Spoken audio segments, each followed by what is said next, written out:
Hey everybody, welcome back to Le Petit Nicolas chess. Today I've got a spicy blitz game for you. We're diving into the Rapport-Jobava system, a cheeky little setup I love to use when I'm feeling a little bit aggressive, but also, in the mood to punish bad piece coordination, which this game features.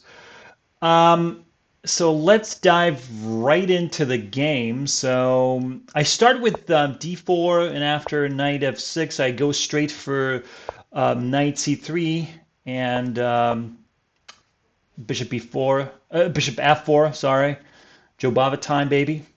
Black plays a6, which is probably aiming for b5, but honestly, that's a little slow in this system, which we're going to see why that is. And then I just go knight f3, just the usual stuff.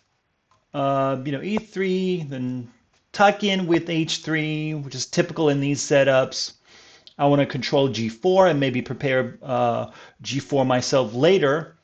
And by move 8, black plays knight h5 here, trying to harass my bishop, but I just calmly play bishop h2. And this is pretty much where the trouble begins for my opponent. This is where the turning point is here, because he makes a strategic mistake. So let's go to move number 10, where I jump in with knight e5, and black takes it with his bishop, which is a huge positional mistake, and that knight was, a rock in the center. That's why, black actually decided to eliminate it. But as you can see here, it would have been better to actually play c5 and try to maybe open the c file, attack my bishop on d3. But my opponent thought that, my knight was actually too strong, so he took it. So after d takes e5 and then bishop d3, I recapture. I've got the bishop pair, full central control, and an open c file to play with. So from here, I'm dreaming of e4, of course, because I want to blast the center open. I just want to smash the king side with f4, f5, and that's exactly what's going to happen here. By the way, just watch it happen.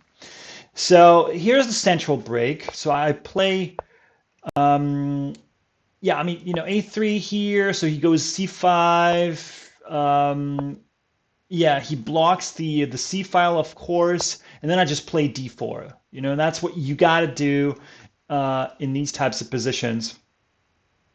I mean, not d4, sorry, e4, not d4, e4, of course. A classic central storm, and black delays castling for some reason, and then plays queen g5, which is a huge mistake here because the queen just gets exposed to all kinds of mistakes.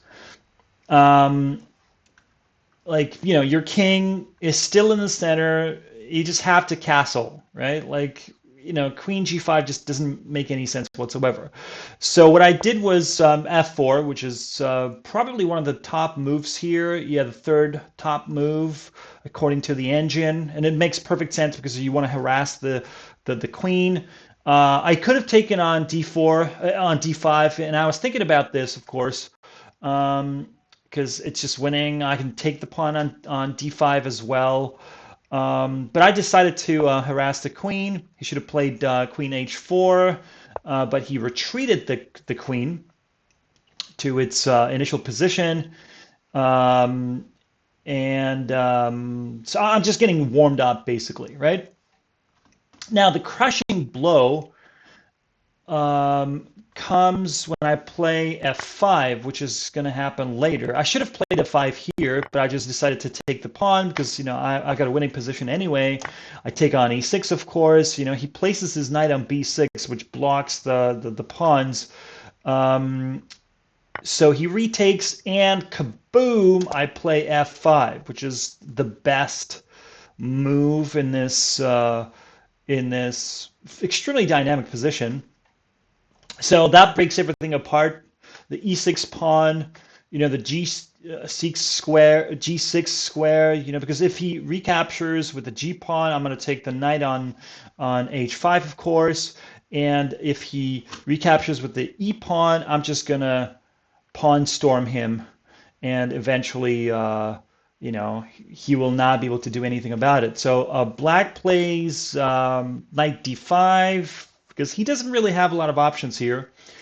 And I grab on e6, which is the best move here. And after knight e3, I calmly play queen f3, of course, right? I mean, the best move here was a4 according to the engine, but I went for the second top move here, I think. Yes.